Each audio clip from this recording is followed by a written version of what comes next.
रात के अंधेरे में रूस का एक विमान रनवे पर उतरा। इस विमान में कुछ ऐसा था जिसे देखकर नॉर्थ कोरिया के supreme leader Kim Jong Un फूट फूट कर रोने लगे।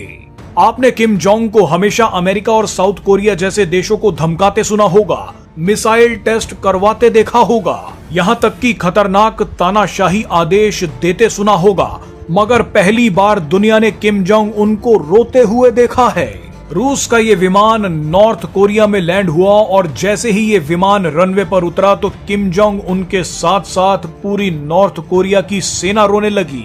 इसी दौरान भारत का भी एक ऐसा बयान आ गया जिसे सुनकर आप हैरान हो जाएंगे। इसके बारे में आगे बात करेंगे, लेकिन सबसे पहले आपको ये दिखाते हैं कि इस रूसी विमान के नॉर्थ कोरिया में उतरते ही किम जोंग उन क्यों रोने लगा।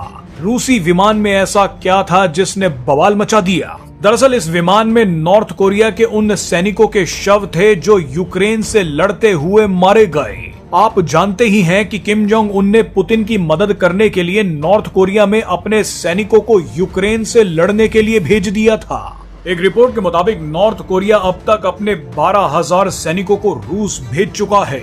अब इन्हीं सैनिकों में से कईयों की मौत हो गई और उनके शवों को नॉर्थ कोरिया वापस भेजा गया। रूस के इसी विमान में नॉर्थ कोरिया के सैनिकों के शव लाए गए। जैसे ही नॉर्थ कोरियन सैनिकों के शव रूसी विमान से निकाले गए तो उन्हें देखकर किम जोंग उन रोने लगा। अपने साथ खड़े सैनिकों के गले लगकर आंसू बहाने लगा। रूस के लिए मारे गए सैनिकों के लिए किम जोंग उन घुटनों पर बैठ गया। किम जोंग उन को देखकर पूरी नॉर्थ कोरिया की सेना भी रोने लगी। बहरहाल इसी बीच एक ऐसी खबर आई जो भारत से जुड़ी है। आप भी शायद जानते होंगे कि भारत के भी कुछ लोग रूसी सेना में यूक्रेन के खिलाफ जंग लड़ते पाए गए। हैरानी की बात यह है कि रूसी सेना में इन भारतीय लोगों को भारत सरकार ने नहीं भेजा था, लेकिन ये लोग फिर भी रूसी सेना में पहुंच गए और यूक्रेन से जंग लड़ने लगे।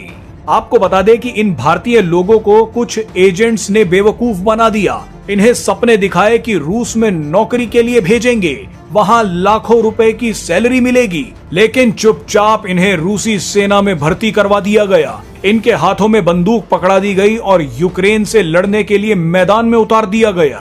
रिपोर्ट्स के मुताबिक कर्नाटक, महाराष्ट्र, जम्मू और कश्मीर से इन लोगों को बहला फुसलाकर रूसी सेना में भर्ती करवाया गया। भारतीय विदेश मंत्रालय के मुताबिक 17 जनवरी 2025 तक ऐसे 126 मामले सामने आ चुके हैं।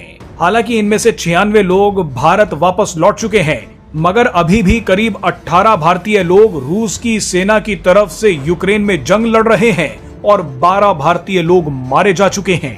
इसी को देखते हुए रूस के दौरे पर गए विदेश मंत्री एस जयशंकर ने कहा कि बचे हुए भारतीय लोगों के बारे में हमें जानकारी दी जाए। एस जयशंकर ने रूस से कहा कि भारतीय लोगों की सुरक्षा हमारे लिए बहुत महत्वपूर्ण है। कृपया इस मुद्दे को जल्द ही सुलझाइए और जो भारतीय लोग अभी भी रूसी सेना की तरफ से यूक्रेन के खिलाफ जंग लड़ रहे हैं उन्हें तुरंत सकुशल भारत भेजा जाए।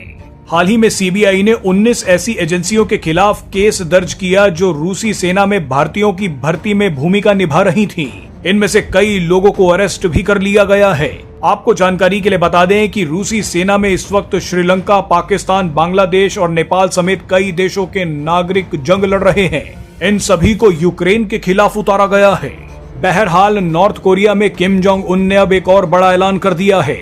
किम जोंग उन ने रोते हुए कहा कि रूस की मदद के लिए मैं अपने और सैनिक भेजूंगा।